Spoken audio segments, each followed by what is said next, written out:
Hello, I am Blaze, and you're listening to Nightwave. Oh wait, no, that isn't my line. Welcome back to Warframe, and Nightwave was released recently. Nightwave is mostly a way to replace those per mission challenges. You know, those things that popped up at the bottom of the screen when you started a mission, gave you maybe 10,000 affinity for doing them, and weren't really all that useful. Yeah, those. Now we have a set of generated daily and weekly challenges that give you standing for that Nightwave season, which range from being pretty easy tasks you could probably do without thinking about, up to, I hope you have an hour to spare. Yeah, I don't terribly appreciate a few of those, but Nightwave standing is balanced such that you have some leeway each week. So if you don't want to, or you aren't able to do the longer tasks, you can probably skip them. Or if you're like me and you have no social life. If you average about 30,000 standing per week, which translates to 3 reward tiers per week, you should be able to get everything before the season ends, and that seems like it should be pretty doable. Earning this standing will give you various and potentially quite significant rewards. Warframe and weapon slots, cosmetics, and unique weapon augments, of which I'd love to try out the Twin Grakatas one that would turn it into the Cyclone gun from Perfect Dark, or the Monkey gun from Time Splitters.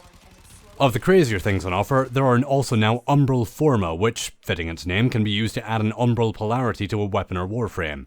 I'm not really sure what to think of these. On the one hand, I liked the idea you'd be making sacrifices, to make an Umbral Warframe build, and that kept things somewhat balanced, but on the other hand, I can see how the ability to add Umbral polarities would have a general added flexibility, so you wouldn't basically be forced to use Steel Charge to make the build work. And Umbral Forma are definitely not going to be flooding the market anytime soon, since they seem to be a one-of for each Nightwave season.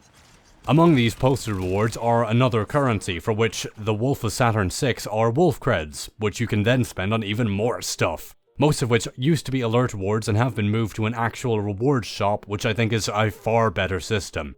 No longer will you be shit out of luck because you weren't online for the hour or so that the Vauban part of an aura or a cosmetic helmet or whatever were available. Now you can just buy them at your leisure. Other stuff has been moved here too, including Nitane Extract, which is actually very reasonably priced, and even Catalyst and Reactor blueprints.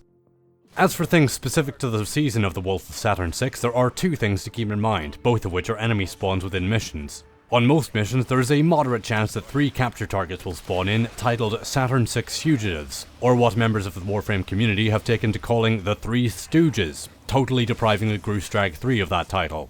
These guys are pretty straightforward, you just need to run up to them, shoot them, capture them, and get 50 Nightwave standing for each of them. Yeah, just 50. They aren't really worth a whole lot, so specifically farming them probably isn't worth it. But it is a little bit of extra standing, so grab them if you see them, I guess. Then there's the big boy that takes a prominent place on the intro diorama, the wolf himself, who refuses to spawn. I did fight him once, but that was before I realized how rarely he spawned right now, and sadly I don't have any footage, but I can say that his spawn chance will increase as the Nightwave season goes on, so that's something. He's a gigantic fuck-off bullet sponge that's immune to status procs and Warframe abilities, but killing him does give you a small chance of dropping parts or the blueprint for his wolf sledge. You can also trade these components, so if you got lucky then you might be able to make a good chunk of platinum selling them to people before he starts showing up more frequently. I'd love to talk about the wolf sledge itself, but that will require its own video, and me actually getting the damn parts.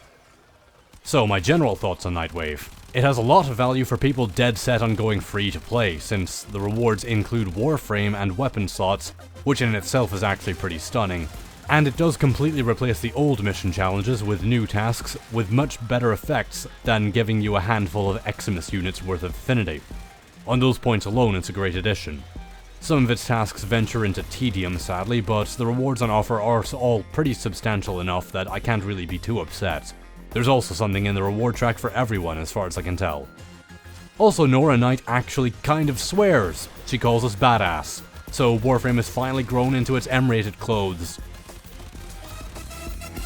Thank you for watching my opinions on Nightwave. All comments are appreciated, and I hope to see you around next time. If you enjoyed this, then please consider checking out my other videos or following me on Twitter or Twitch. And regardless, as always, take care.